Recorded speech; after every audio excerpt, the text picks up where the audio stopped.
इस सेवा का प्रतिपादन HP लुहान यानी हैंस पीटर लुहान द्वारा 1961 में किया गया था। अभी हैंस पीटर लुहान कौन थे? ये थे, इन्होंने KWIC का प्रतिपादन किया था, कीवर्ड इन कॉन्टेक्ट्स। इनका जन्म हुआ था 1 जुलाई 1896 को जर्मनी में तथा इनकी मृत्यु हुई थी 19 अगस्त 1964 को न्यूयॉर्क में। देखिए, अब हम देखते हैं कि ये SDI सर्विस वैसे होती क्या है। ये होती है करंट अवेयरनेस सर्विस का ही दूसरा रूप है, सामयिक जागरूकता सेवा का ही दूसरा रूप है चयनित सूचना प्रसार सेवा। ठीक है, ये सेवा क्या होती है कि ग्रंथालयों में कंप्यूटर की सहायता से स्वचालित रूप से दिए जाने वाली सेवाओं में से एक सामयिक जागरूकता सेवा है। इसको 1961 में HP लुहान द्वारा कंप्यूटर के माध्यम से सामयिक जागरूकता सेवा को प्रदान करने का प्रयत्न किया गया था, जिसे उन्होंने नवीन नाम चयनात्मक सूचना प्रसार सेवा दिया। यानी कि हम समझ सकते हैं कि ये वही CAS सर्विस है जिसको कंप्यूटर के माध्यम से दिया गया तथा इसका नाम रखा गया SDI, selective dissemination of information, जिसे संक्षेप में हम SDI कहते हैं। इस प्रकार ये चयनात्मक सूचना प्रसार सेवा जो होती है ना, वो एक प्रकार से सामयिक जागरूकता सेवा का ही नवीन रूप होती है। दूसरे शब्दों में हम कह सकते हैं कि चयनात्मक सूचना प्रसार सेवा व्यक्तिपरक सामयिक अभिज्ञता सेवा होती है, जो कि उपयोक्तोन्मुखी सेवा है। इसको हम कह सकते हैं, इसके अंदर इसके लिए एक वर्ड यूज़ किया गया है, उपयोक्तोन्मुखी, मतलब प्रत्येक व्यक्ति के लिए अत्यंत उपयुक्त, मतलब इजीली अवेलेबल है। इसमें सबसे ज़्यादा जो बल लिया गया है ना SDI सर्विस में, इसमें दिया गया है जो भी उपयोक्ता है, इसका उपयोग करने वाला है, उसकी आवश्यकताएं क्या क्या हैं, उन आवश्यकताओं पर ज़्यादा बल दिया गया है। यानी कि इसमें उपयोक्ता की जो भी मेन आवश्यकता है उस पे बल दिया गया है। ये अब इसकी परिभाषाओं के बारे में हम जानेंगे कि किस किस ने इसकी परिभाषाएं दी हैं, क्या क्या दी हैं। जैसे कि जो फर्स्ट परिभाषा दी है वो दी है HP लुहान ने दी है। HP लुहान के शब्दों में हम कह सकते हैं कि चयनात्मक सूचना प्रसार सेवा किसी संगठन के अंतर्गत सुलभ की जाने वाली वह सेवा है। क्या?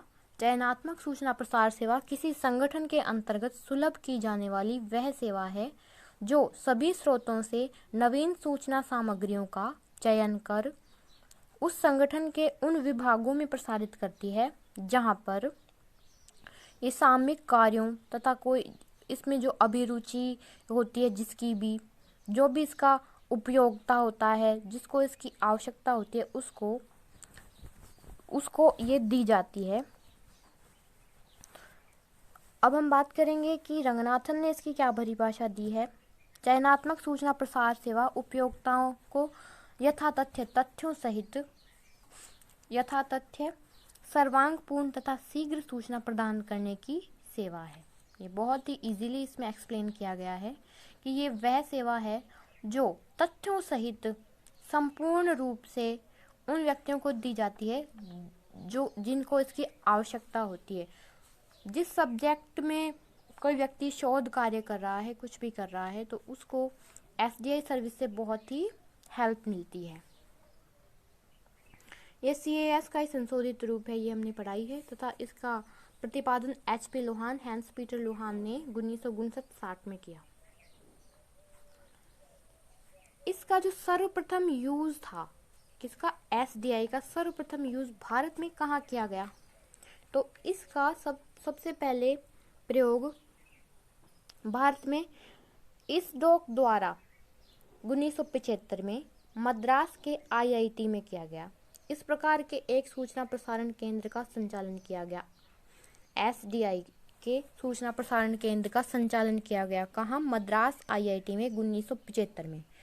इस केंद्र के अंतर्गत chemical abstract, physical abstract, engineering index के डेटाबेस का अधिग्रहण किया गया तथा देश के विभिन्न संस्थानों के जो वैज्ञानिक थे उनको भी SDI सेवा प्रदान की गई।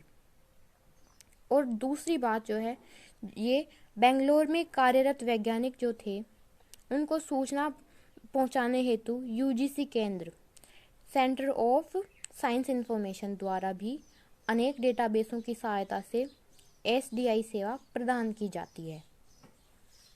ये काफ़ी यूज़फुल इंफॉर्मेशन है, तो इसे आपको ठीक से याद रखना है और ध्यान रखना है।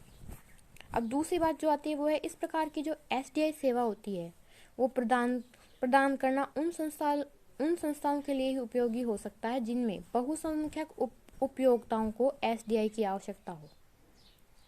इस बात से हम समझ सकते हैं कि वहाँ पे ये अत्यधिक यूजफुल होगा, वहाँ पे ये उपयोगी होगा जहाँ पर उपयोगकर्ताओं की संख्या काफ़ी विशाल हो, बहुसंख्यक उपभोक्ता इसको उपयोग करने वाले वहाँ पे हो, ताकि इसमें जो एक डेटाबेस होता है, इसका जो अंदर डेटाबेस होता है उसके मूल्य एवं SDI प्रोग्राम करने के लिए कंप्यूटर समय की आवश्यकता का औचित्य सिद्ध हो सके। अब हम बात करेंगे कि इसका सर्वप्रथम शुरुआत कहाँ पे हुई और सबसे पहले इसका यूज़ कहाँ पे किया गया। तो 1960 के दशक के अंतिम वर्षों में, 1960 के तो अंतिम वर्षों में तथा 1970 से पहले के दशक में इसका पश्चिमी देशों में से भी विशेषकर अमेरिका में इसकी अत्यंत गतिशीलता के साथ इसकी प्रगति हुई तथा अधिक मूल्यों पर प्रभावी SDI सेवा प्रदान करने की क्षमता बढ़ी। कहाँ पे? अमेरिका में 1960 के अंतिम दशक में। 1960 के दशक के वर्षों में तथा 1970 के दशक में प्रारंभ में डेटाबेसों की अंतःक्रियात्मक खोज को संभव बनाया गया। धीरे धीरे इसका विकास हुआ तथा इसका विकास माना जाता है 1960 से। इसके ही द्वारा दूर संचार की जो तकनीकें थी, जैसे टेलीफोन लाइन आदि, इनके जो संप्रेषण में काफ़ी बड़ा बल मिला SDI से। SDI सर्विस जो थी, इससे इसके संप्रेषण में काफ़ी बल मिला। देश की विभिन्न संस्थाओं के अनेक वैज्ञानिकों एवं शिक्षाविदों को SDI सर्विस प्रदान की गई। SDI सर्विस प्रदान करने की दो विधियां होती हैं, एक तो परंपरागत तथा एक अपरंपरागत। Conventional method, non conventional method. जो ये परंपरागत विधि होती है, ये विधि जो होती है, ये विधि शुरू से उपयोग की जा रही है, इसे परंपरागत विधि कहते हैं। परंपरागत विधि में अनुसंधानकर्ताओं को उनके स्थान पर ही सूचना उपलब्ध करानी होती है। जो अनुसंधान करता होते हैं वो जहाँ होते हैं उन्हें उन्हीं के स्थान पर सूचना उपलब्ध कराई जाती है, जिससे उनका अमूल्य समय नष्ट होने से बचे। अब हम जानते हैं ये जो अनुसंधानकर्ता और वैज्ञानिक होते हैं, इनका टाइम कितना इम्पोर्टेंट होता है इनके लिए, इसीलिए इनको तुरंत उसी जगह पे सूचना प्रदान करी जाती है और ये करी जाती है संदर्भ सेवा द्वारा। तथा साहित्य विस्फोट की स्थिति। अब जैसे मैंने पहले आपको बताया कि ये यूनेस्को के शोध के अनुसार अब तक एक वर्ष में, मतलब कि एक वर्ष में कम से कम 8 लाख जो प्रलेख होते हैं उनका प्रकाशन हो जाता है। तो इसी दर से, ये तो आंकड़े हैं ओनली, तथा इनके अलावा भी काफ़ी और भी प्रलेख छप जाते हैं। इसी प्रकार से हम देख सकते हैं कि इसी चीज़ को सूचना का विस्फोट कहते हैं। तो सूचना के विस्फोट की स्थिति तथा उपयोक्ताओं की विषय अभिरुचियों की जटिलताओं के बावजूद इस विधि के माध्यम से उपयोगकर्ताओं को उनकी अभिरुचि के विशिष्ट विषय से संबंधित चयन की हुई सूचनाएं उन्हीं के कार्यस्थल पर प्रदान की जाती हैं। इसी को कहते हैं परंपरागत विधि की चयनात्मक सूचना प्रसार सेवा। अब हम देखते हैं अपरंपरागत विधि। परंपरागत में हो गई कि जहाँ पे वो उपयोक्ता है उसे उसी जगह पे ये सूचना प्रदान की जाती है। ये जो अपरंपरागत विधि है, ये परंपरागत विधि के अतिरिक्त जो भी विधि उपयोग की जाती है वह अपरंपरागत विधि कहलाती है। फिर वो चाहे करेंगे चयनात्मक सूचना प्रसार सेवा की प्रक्रिया विधि की SDI की प्रक्रिया विधि क्या होती है, इसका प्रोसेस क्या है, स्टेप बाय स्टेप हम इसको पढ़ेंगे। तो इसमें मेन 7 इसके स्टेप होते हैं, जिनमें से फर्स्ट स्टेप होता है यूज़र प्रोफाइल, यानी कि उपयोक्ताओं की प्रोफाइल। उपयोक्ताओं की प्रोफाइल क्या होती है? सबसे पहले पुस्तकालय के ऐसे उपयोगकर्ताओं को सुनिश्चित किया जाता है जिन्हें इस सेवा की आवश्यकता है, यानी कि जिनको एसडीआई की आवश्यकता है उनको सेलेक्ट किया जाता है। फिर प्रलेख प्रोफाइल होती है।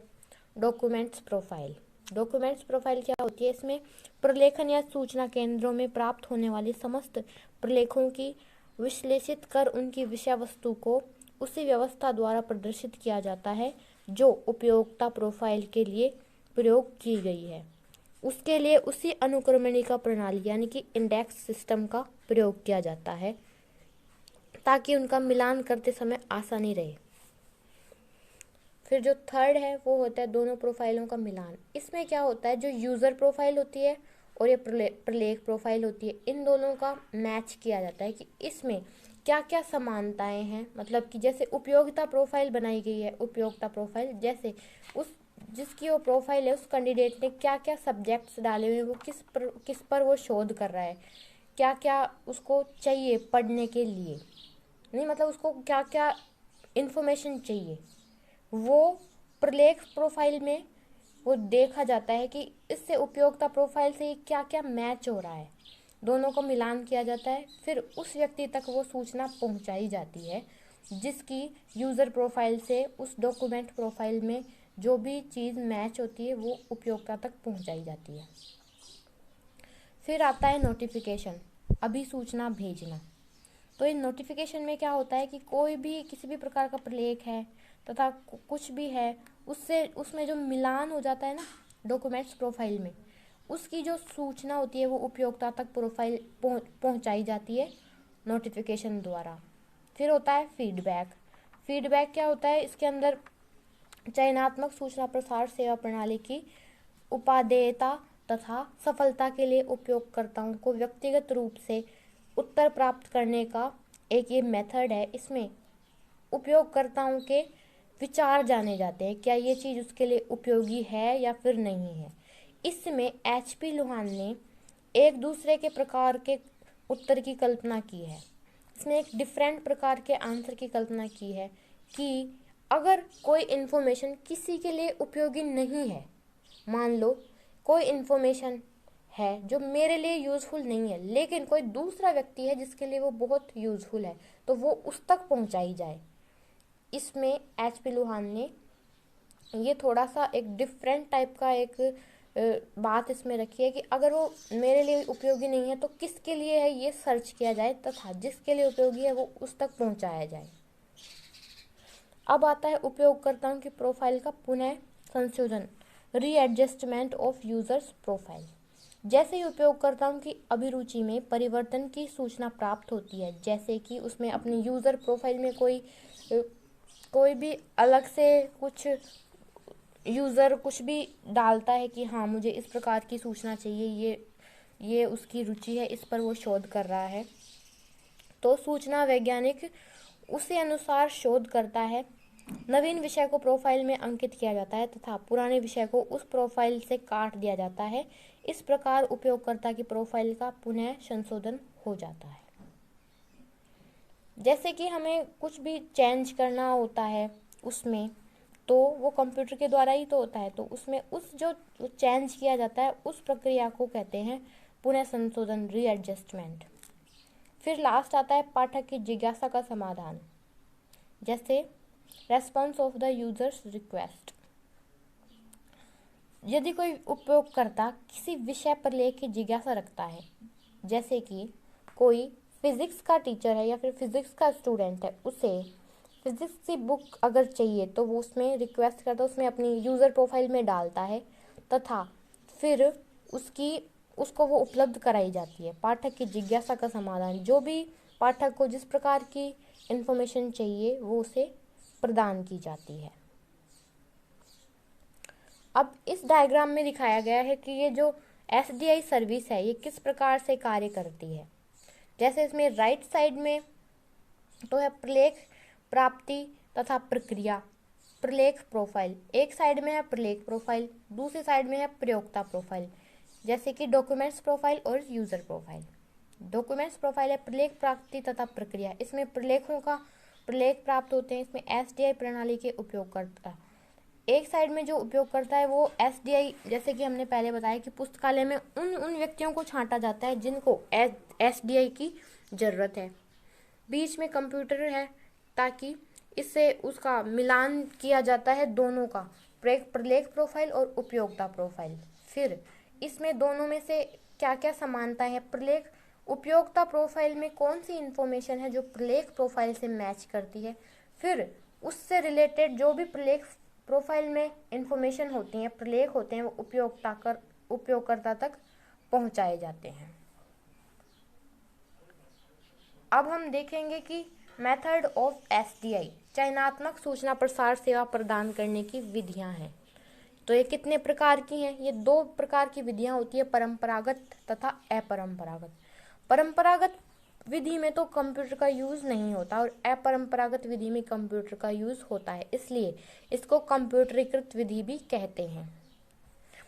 जो परंपरागत विधि है, कन्वेंशनल मेथड तथा नॉन कन्वेंशनल मेथड, यह विधि शुरू से उपयोग की जा रही है। इसे परंपरागत विधि कहते हैं। परंपरागत विधि में अनुसंधानकर्ताओं को उनके स्थान पर ही सूचना उपलब्ध करानी होती है। जहाँ पे वो अनुसंधान कर रहे हैं, शोध कार्य कर रहे हैं, वहीं पर उन्हें ये उपलब्ध कराई जाती है सूचना। और ये जो अपरंपरागत विधि होती है, ये परंपरागत विधि के अतिरिक्त जो भी विधि उपयोग में की जाती है ये कहलाती है अपरंपरागत विधि। इसको कंप्यूटरीकृत विधि भी कहते हैं।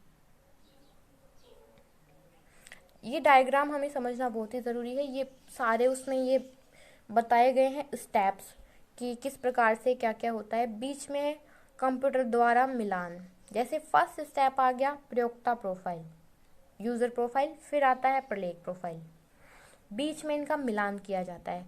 उसके बाद में सारे ये स्टेप होते हैं फीडबैक और रीएडजस्टमेंट तथा response of the users request. आज के वीडियो में बस इतना ही। आगे हम और भी इंटरेस्टिंग वीडियोज़ लेके आते रहेंगे। अगर आपको हमारा वीडियो अच्छा लगा हो तो प्लीज़ लाइक करें।